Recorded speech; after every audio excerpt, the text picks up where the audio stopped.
Hello વિદ્યાર્થી મિત્રો, સ્વાગત છે તમારું અમારી યુટ્યુબ ચેનલની અંદર. તો આજે આપણો ટૉપિક છે ધોરણ 6 સામાજિક વિજ્ઞાન પાઠ નંબર 2 આદિ માનવથી સ્થાયી જીવનની સફર. તો આની અગાઉ આપણે પાઠ નંબર 1 જોઈ ગયા. ચાલો ઇતિહાસ જાણીએ તેના વિશેની આપણે સંપૂર્ણ માહિતી મેળવી. તેમાં આપણે 2 વિડીયો જોઈ ગયા. એક વિડીયોની અંદર આપણે સંપૂર્ણ પાઠ વિશેની માહિતી મેળવી. ત્યારબાદ બીજા વિડીયોની અંદર તેને લગતા મોસ્ટ આઈએમપી પ્રશ્નો વિશેની માહિતી મેળવી. તો તમે સર્વપ્રથમ જો ખરેખર સારામાં સારા મેરિટ લાવવા માગતા હોય તો બંને વિડીયો પહેલાં જોઈ લેજો. ત્યારબાદ આ વિડીયોની શરૂઆત કરજો અને તમે તમારી નોટબુક્સની અંદર સારા અક્ષરે તે ટૉપિક લખીને રાખજો, જેથી આવનારી એક્ઝામની અંદર તમને ચોક્કસ કામ લાગશે. તો હવે આપણે શરૂઆત કરીએ આદિ માનવની સ્થાયી જીવનની સફર. વિદ્યાર્થી મિત્રો, પહેલાં માનવ ભટકતું જીવન જીવતો હતો. તો આજથી 20 લાખ વર્ષો પહેલાં માનવી ભટકતું જીવન જીવતો હતો. આ જીવનને માનવીની આ અવસ્થાને હન્ટર એન્ડ ગેધર્સ એટલે કે શિકાર કરવો અને એકઠું કરવું તેના તરીકે ઓળખવામાં આવતું હતું.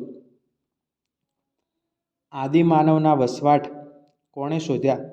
તો પુરાતત્વશાસ્ત્રીઓ, નૃવંશશાસ્ત્રીઓ અને ઇતિહાસકારોએ આદિમાનવના વસવાટના સ્થળો શોધી કાઢ્યા હતા. આદિમાનવ પહેલાં ભટકતું જીવન જીવતો, તેથી તે પોતાના રક્ષણ માટે પથ્થરના, લાકડાના અને હાડકાના હથિયારોનો ઉપયોગ કરતો હતો. એ સમયે પથ્થર વધુ વપરાતા હોવાથી તે યુગને પાષાણ યુગ એટલે કે પથ્થર યુગ તરીકે ઓળખવામાં આવતો હતો. હવે આપણે આદિમાનવ વિશે વધુ માહિતી મેળવીએ. મધ્ય ભારતમાં વિંધ્યાચલ પર્વતમાળાની અંદર આવી અનેક જગ્યાઓ આવેલી છે, જેમાં આદિમાનવ પોતે વરસાદ અને જંગલી પ્રાણીઓથી રક્ષણ મેળવવા પ્રાકૃતિક ગુફામાં રહેતો હતો. નર્મદા નદીની આસપાસના પ્રદેશોમાંથી પણ આવી જગ્યાઓ મળી આવેલી છે. તેમાં એક ગુફા જે ભીમબેટકા મધ્યપ્રદેશમાં આવેલી છે, તે આદિમાનવોના વસવાટ માટેનું ઉત્તમ સ્થળ માનવામાં આવતું હતું. આ ગુફાની અંદર આદિમાનવે અમુક ચિત્રો દોરેલા હતા, જેવા કે પક્ષીઓ, હરણ, વૃક્ષો, લાકડાના ભાલા, માનવોના લગભગ 501 ચિત્રો જોવા મળેલા હતા, જેમાં પ્રાકૃતિક રંગો વડે તેમાં રંગ પૂરેલા હતા. તો અહીંયા આપણે જોયું કે મધ્ય ભારતની અંદર વિંધ્યાચલ પર્વતમાળાની અંદર અને નર્મદા નદીની આસપાસના ક્ષેત્રોમાંથી જ્યારે ભીમબેટકા જે મધ્યપ્રદેશમાં આવેલું છે, ત્યાં આદિમાનવોના વસવાટ માટેનું ઉત્તમ સ્થળ માનવામાં આવે છે. એની ગુફાની અંદર પ્રાકૃતિક રંગો, પક્ષીઓ, હરણ, વૃક્ષો, લાકડાના ભાલા, માનવો જેવા 501 ચિત્રો તમને જોવા મળે છે. ત્યારબાદ આપણે જોઈએ દક્ષિણ ભારતની અંદર કુર્નુલમાં એક આદિમાનવોની ગુફા આવેલી હતી, જેમાં રાખના અવશેષો મળ્યા હતા.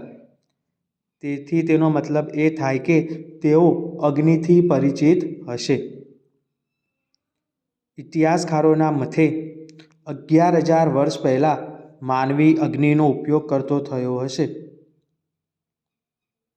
કારણ કે અગ્નિની મદદથી જ તેઓ માંસ શેકીને ખાઈ શકતા, પ્રકાશ મેળવવા માટે તેનો ઉપયોગ કરતા અને જંગલી પ્રાણીઓથી પોતાનું રક્ષણ કરી શકતા હતા.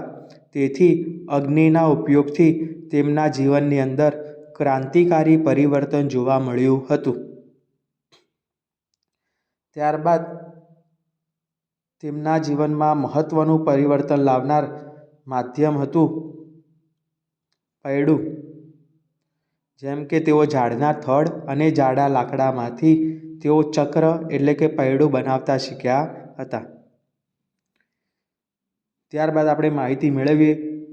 આજથી લગભગ 12,000 વર્ષો પહેલાં વિશ્વમાં વ્યાપક પરિવર્તન આવ્યું, જેમાં આદિમાનવે ધીમે ધીમે કૃષિની શરૂઆત કરી, ધાન્ય ઉગાડવા લાગ્યા અને તેમના જે ભટકતું જીવન હતું તેની જગ્યાએ તેમણે સ્થાયી જીવનની શરૂઆત કરી.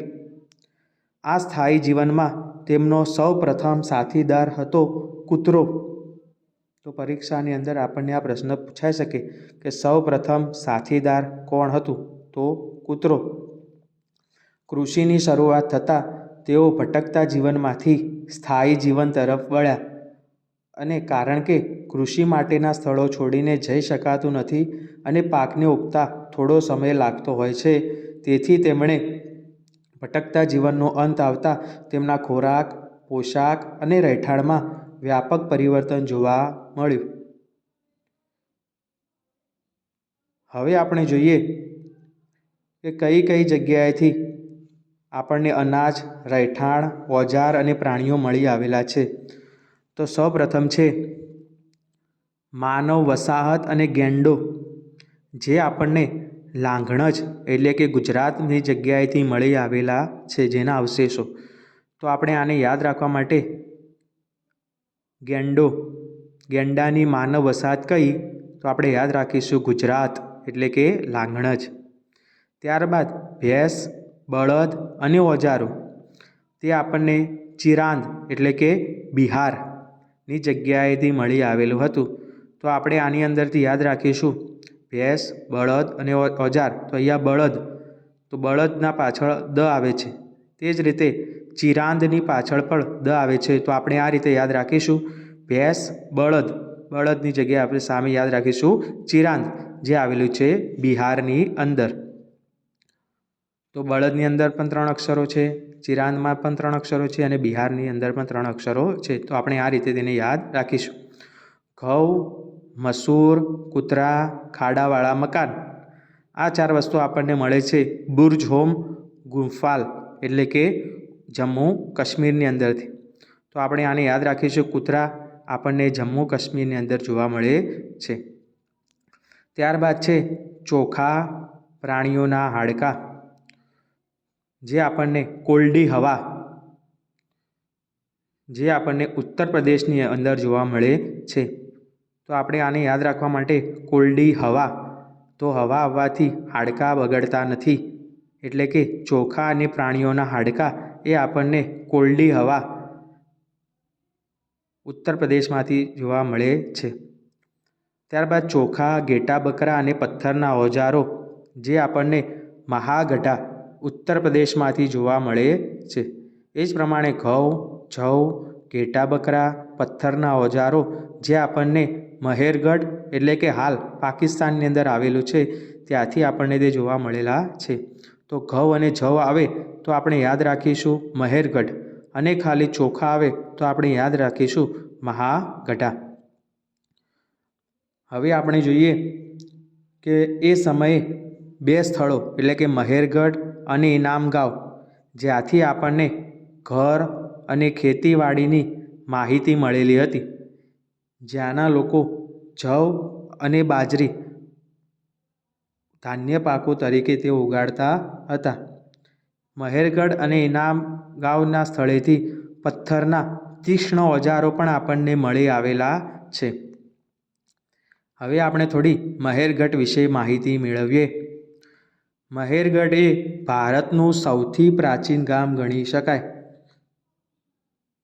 અહીંયા લોકો જવ અને ઘઉંની ખેતી કરતા હતા, સાથે સાથે તેઓ ઘેટાં અને બકરા પણ પાળતા હતા. એ સમયના મહેરગઢના લોકો લંબચોરસ ઘરમાં રહેતા હતા. લંબચોરસ ઘરની અંદર તેઓ રહેતા જોવા મળેલા હતા. તેઓ અનાજનો સંગ્રહ કરવા માટે કોઠાર પણ બનાવેલા જોવા મળે છે.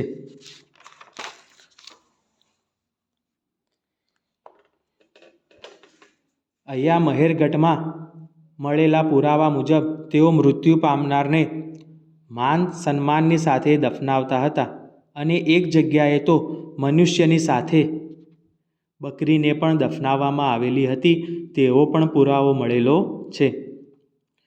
તો મહેરગઢ વિશે આપણે માહિતી મેળવી. મહેરગઢ એ સૌથી પ્રાચીન ગામ ગણી શકાય.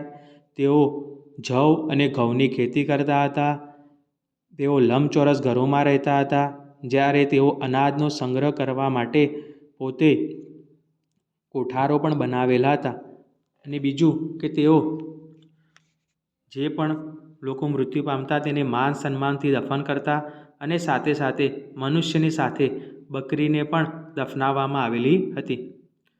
ત્યારબાદ આપણે મહારાષ્ટ્રના ઇનામ ગામનું સ્થળ પણ મળી આવેલું છે, જ્યાંથી બાળકોના મૃતદેહોના અવશેષો મળી આવ્યા છે. એટલે કે બાળકોના મૃતદેહોના અવશેષો પણ મળી આવ્યા છે, જ્યાંના લોકો ગોળ આકારના ઘરોમાં રહેતા જોવા મળેલા છે. તેઓ બાજરી અને જવની ખેતી કરતા જોવા મળતા હતા. સાથે સાથે તેઓ પશુપાલન પણ કરતા જોવા મળેલા છે. તો મહેરગઢ અને ઇનામ ગામની અંદર ઘણો બધો આપણને તફાવત જોવા મળે છે. મહેરગઢના લોકો લંબચોરસ ઘરોની અંદર રહેતા, જ્યારે ઇનામ ગામના લોકો ગોળ ઘરોમાં રહેતા જોવા મળેલા છે. મહેરગઢના લોકો ઘઉં અને જવની ખેતી કરતા, જ્યારે ઇનામ ગામના લોકો બાજરી અને જવની ખેતી કરતા. તો આ રીતે આપણે સંપૂર્ણ માહિતી મેળવી કે સૌપ્રથમ આદિમાનવ ભટકતું જીવન જીવતો આજથી 20 વર્ષ પહેલાં, જેને હન્ટર અને ગેધરની પ્રવૃત્તિ કહેવામાં આવે છે. એટલે કે શિકાર કરવો અને એકઠું કરવું. પુરાતત્વશાસ્ત્રીઓ, નૃવંશશાસ્ત્રીઓ, ઇતિહાસકારોએ આની માહિતી આપણને આપેલી છે. તેઓ પથ્થર, લાકડાના અને હાડકાના હથિયારોનો ઉપયોગ કરતા. તે સમયે પથ્થર વધુ વપરાતા હોવાથી તેના યુગને પાષાણ યુગ તરીકે ઓળખવામાં આવે છે. મધ્ય ભારતની અંદર વિંધ્યાચલ પર્વતમાળાની અંદર આપણને આદિમાનવના અવશેષો જોવા મળેલા છે. નર્મદા નદીની આસપાસના પ્રદેશોમાંથી પણ આદિમાનવના અવશેષો મળી આવેલા છે. જેમાં મધ્યપ્રદેશની અંદર ભીમબેટકા ગુફાની અંદર આદિમાનવના વસવાટ માટેનું ઉત્તમ સ્થળ માનવામાં આવે છે, કારણ કે ત્યાંથી 500 ચિત્રો મળી આવ્યા છે, જેમાં પક્ષીઓ, હરણ, વૃક્ષો, લાકડાના ભાલા, માનવ અને જેમાં પ્રાકૃતિક રંગો વડે રંગ પૂરવામાં આવેલા હતા. ત્યારબાદ આપણે માહિતી મેળવી દક્ષિણ ભારતની અંદર કુર્નૂલમાં એક ગુફાની અંદર રાખના અવશેષો મળી આવેલા છે. 11,000 વર્ષ પહેલાં તેઓ અગ્નિનો ઉપયોગ કરતા આપણને જોવા મળેલા છે. અગ્નિના ઉપયોગથી તેમના જીવનની અંદર ક્રાંતિકારી પરિવર્તન આવ્યું, કારણ કે અગ્નિના ઉપયોગથી તેઓ માંસ શેકી શકતા, પ્રકાશ મેળવી શકતા અને સાથે સાથે જંગલી પ્રાણીઓનાથી તેઓ રક્ષણ મેળવી શકતા હતા. તેમના જીવનમાં બીજું મહત્ત્વનું પરિવર્તન લાવનાર હતું ચક્ર, એટલે કે પૈડું. ઝાડના થડ અને જાડા લાકડામાંથી તેઓ ચક્ર બનાવતા શીખ્યા. આજથી 12,000 વર્ષ પહેલાં તેમના એટલે કે વિશ્વમાં વ્યાપક પરિવર્તન જોવા મળ્યું. જેમ કે તેમણે ભટકતા જીવનની જગ્યાએ હવે સ્થાયી જીવનની શરૂઆત કરી. તેમાં તેઓ ખેતી કરતા, જેના કારણે તેમને એક જગ્યાએથી બીજી જગ્યાએ જવા ન મળતું, કારણ કે પાક ઉગવામાં સમય લાગતો હતો. તે સમયે તેમનો પ્રથમ સાથીદાર કૂતરો જોવા મળે છે. ત્યારબાદ આપણે માહિતી મેળવી કે એ સમયે માનવ વસાહત અને ગેંડો, જે આપણને લાંગણજ એટલે કે ગુજરાતની અંદર જોવા મળે છે. જેને યાદ રાખવા માટે આપણે જોયેલું કે ગેંડો એ આપણને ગુજરાતમાંથી મળેલો. ત્યારબાદ આપણે માહિતી મેળવી ભેંસ, બળદ અને ઓજારો. તો બળદની જગ્યાએ આપણે યાદ રાખીશું ચિરાંદ, બળદ, ચિરાંદ અને બિહાર. આ રીતે આપણે તેને યાદ રાખીશું. ત્યારબાદ આપણે જોયું ઘઉં, મસૂર, કૂતરા અને ખાડાવાળા મકાન. કૂતરા ખાડાવાળા મકાનની અંદર જમ્મુ કાશ્મીરમાં રહેતા હતા. આ રીતે આપણે તેને યાદ રાખીશું. ચોખા, પ્રાણીઓના હાડકાં, જે આપણને કોલ્ડી હવા, તો હવાના કારણે હાડકાને કોવાઈ જતા નથી. આ રીતે તેને આપણે યાદ રાખીશું. ત્યારબાદ ચોખા, ઘેટા બકરા અને પથ્થરના ઓજારો, જે મહાગઢા. એ જ પ્રમાણે ઘઉં, જવ, ઘેટા બકરા, પથ્થરના ઓજારો, જે મહેરગઢ હાલ પાકિસ્તાનની અંદર આવેલું છે. તો આપણે તેને ઘઉં જવ આવે તો મહેરગઢ, જ્યારે ચોખા આવે તો આપણે તેને મહાગઢા. આ રીતે યાદ રાખીશું. ત્યારબાદ આપણે 2 સ્થળ વિશેની માહિતી મેળવી. મહેરગઢ અને ઇનામગાંવ. તો મહેરગઢ અને ઇનામગાંવ જ્યાંથી ઘર અને ખેતીવાડીની માહિતી આપણને મળે છે, જ્યાંના લોકો જવ અને બાજરીનો ઉપયોગ અને પથ્થરના તીક્ષ્ણ ઓજારો ત્યાંથી મળી આવેલા છે. ત્યારબાદ આપણે મહેરગઢ વિશે માહિતી મેળવી કે મહેરગઢ એ ભારતનું સૌથી પ્રાચીન ગામ જોવા મળે છે, જ્યાં જવ અને ઘઉંની ખેતી કરવામાં આવતી હતી. ત્યાંના લોકો લંબચોરસ ઘરોમાં રહેતા, પશુપાલન કરતા, ઘેટા બકરા પાળતા, અનાજનો સંગ્રહ કરવાના તેમણે કોઠાર બનાવેલા હતા. ત્યારબાદ આપણે માહિતી મેળવી ત્યાંના લોકો જે લોકો મૃત્યુ પામતા તેને માન અને સન્માનથી દફન કરતા અને મનુષ્યની સાથે બકરીને પણ દફનાવવામાં આવી હતી તેવા પણ અવશેષો આપણને મળેલા છે. ત્યારબાદ આપણને મહારાષ્ટ્રની અંદર એક ઇનામગાંવ જે આપણને શહેર મળી આવ્યું, જ્યાંના લોકો બાજરી અને જવ પકવતા અને ગોળ આકારના ઘરોમાં રહેતા હતા અને સાથે સાથે બાળકોના મૃતદેહોના અવશેષો પણ મળી આવેલા છે. તો વિદ્યાર્થી મિત્રો, આપણે આજે આદિમાનવની સ્થાયી જીવનની સફર સંપૂર્ણ પાઠની માહિતી મેળવી. તેની અંદર આપણે કઈ રીતે તૈયારી કરવી તેની પણ માહિતી આપણે મેળવી કે આપણે અમુક વસ્તુ કઈ રીતે યાદ રાખવી. તો સૌપ્રથમ તો તમે આ વિડીયોને અંત સુધી જોજો અને તમે આ દરેક ટૉપિક તમારા ચોપડાની અંદર સારા અક્ષરે લખીને રાખજો, જેથી આવનારી એક્ઝામની અંદર તમને ચોક્કસ કામ લાગે. પરંતુ વિદ્યાર્થીઓ, આ વિડીયો જોતાં પહેલાં તમે અગાઉનો પહેલા પાઠનો ચાલુ ઇતિહાસ જાણીએ તેના બંને વિડીયો સારી રીતે જોઈ લેજો અને આ રીતે સતત જો તમે તૈયારી કરતા રહેશો તો તમને કન્ટેન્ટની અંદર કોઈ પણ પ્રશ્ન પૂછાશે તો ચોક્કસ તમને આવડશે. આ રીતે આપણે સંપૂર્ણ 6, 7, 8, 9, 10 સંપૂર્ણ સામાજિક વિજ્ઞાનનો અભ્યાસ કરીશું. પરંતુ તેના માટે તમારે આ વિડીયોને વધુમાં વધુ લોકો સુધી પહોંચાડતા રહો. જે લોકો સામાજિક વિજ્ઞાન 6 થી 8, 9, 10, 11, 12ની અંદર શિક્ષક બનવા માગે છે તેમના સુધી આ વિડીયોને ચોક્કસ પહોંચાડજો. જો તમને આ વિડીયોમાં સારું લાગે તો તમે ચોક્કસ આને લાઈક કરજો, શેર કરજો અને તમે ચોક્કસ આને સબસ્ક્રાઈબ કરજો, જેથી તમને આવા વિડીયો સતત જોવા મળે. વિદ્યાર્થીઓ, જો તમારે ખરેખર શિક્ષક બનવું જ હોય તો તમે અત્યારથી જ તૈયારી કરતા રહો. પરીક્ષા ક્યારે પણ આવે આપણે તૈયારી એવી હોવી જોઈએ, જો પરીક્ષા 2 મહિના પછી પણ આવે તો પણ તમે સારામાં સારા માર્ક્સ લાવી શકો. પરંતુ તેના માટે તમારે અત્યારથી જ સારામાં સારી રીતે તૈયારી કરવી પડશે. તો જ તમારું નામ મેરિટની અંદર જોવા મળશે. બીજા કરતાં વધારે મહેનત કરેલી હશે તો જ તમારું નામ મેરિટની અંદર જોવા મળશે. તો આ રીતે જ તમે તૈયારી કરતા રહો અને તમારું સરકારી શિક્ષક બનવાનું સ્વપ્ન પૂર્ણ કરો. જો તમને આ વિડીયો ગમે તો તમે ચોક્કસ લાઈક કરજો, શેર કરજો અને વધુમાં વધુ લોકો સુધી પહોંચાડજો, જેથી જેને જરૂરિયાત હોય તે લોકો આની અંદરથી જોઈને તૈયારી કરી શકે. તો હવે આપણે આવતીકાલે જોઈશું આના MCQ મોસ્ટ આઈએમપી. આની અંદરથી મેક્ઝિમમ જેટલા પણ MCQ બનાવી શકાય એટલા હું બનાવીને લાવીશ, જેથી આવનારી પ્રિલિમ એક્ઝામની અંદર તમને ચોક્કસ સફળતા મળે. કારણ કે હવે આવનારી એક્ઝામ NEP પ્રમાણે નવી પદ્ધતિ મુજબ પ્રિલિમ અને મેન્સ આવી શકે છે. તો આપણે પ્રિલિમ અને મેન્સ બંનેમાં કઈ રીતે પ્રશ્નો અટેમ્પ્ટ કરવા એ રીતે આપણે તૈયારી કરીશું તો જ આપણને સફળતા મળશે. તો હવે આપણે આવતીકાલે આના લગતા MCQ લઈને આવીશું, જેની અંદર આપણે 20 થી 25 MCQ લઈને આવીશું. સાથે સાથે તમને મેન્સમાં પણ કઈ રીતે પ્રશ્ન અટેમ્પ્ટ કરવો તેની પણ માહિતી આપવામાં આવશે. તો તમે પહેલાં તો આ વિડીયોને સંપૂર્ણ જોયા બાદ તેની નોટબુક્સમાં આ જે મેં લખેલું છે એ જ પ્રમાણે તમે તમારી નોટબુક્સની અંદર સારી રીતે લખીને રાખો. કારણ કે જો ઓછી મહેનતે વધારે માર્ક્સ મેળવવા હશે તો તમારે આ રીતે જ તૈયારી કરવી પડશે, તો જ તમને સફળતા મળશે.